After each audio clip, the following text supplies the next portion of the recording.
In this week's Sunday Spotlight, fascinating revelations about a familiar hero, Rosa Parks. We all know her act of defiance on that Alabama bus. And this week we learned so much more about her rich character from a lifetime of writing, photos, and mementos released by the Library of Congress. ABC's Claire Shipman got a look.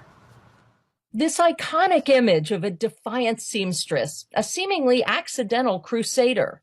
It's the Rosa Parks most of us know, and it's a role she also embraced. The only thing I was doing was trying to get home from work. We make so many assumptions about her based on that one snapshot. And that is really the marvelous thing about this collection, is that it allows us insight into the innermost Rosa. That Rosa, it turns out, was full of fight very early on. Listen to these fiery thoughts from her as a 6-year-old child in her rural Alabama town. I stayed awake, keeping vigil with Grandpa. I wanted to see him kill a Ku Kluxer. He declared the first to invade our home would surely die. The collection's curators and experts told us their biggest discovery was that Parks was an inveterate, passionate, excellent writer.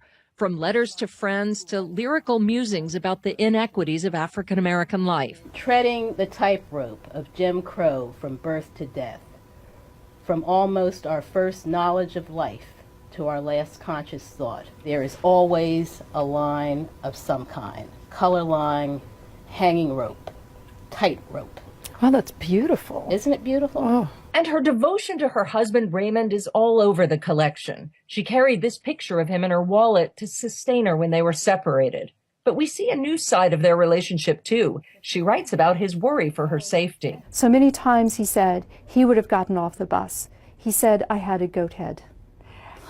More like a will of steel and a drive to make change from her earliest days. You find that rebellious voice, that defiant spirit evoked in these writings. And that, to me, is the underlying power of this collection. For this week, Claire Shipman, ABC News, Washington. Can't wait to bring my kids to see it.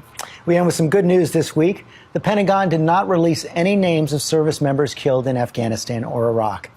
And we have a big welcome to our newest viewer, Royal Frederick Fitzcaston IV. There he is right there, born Tuesday to our producer, Katie Boslin Castons, and her husband, Royal. They're all doing well. Congratulations to all of them.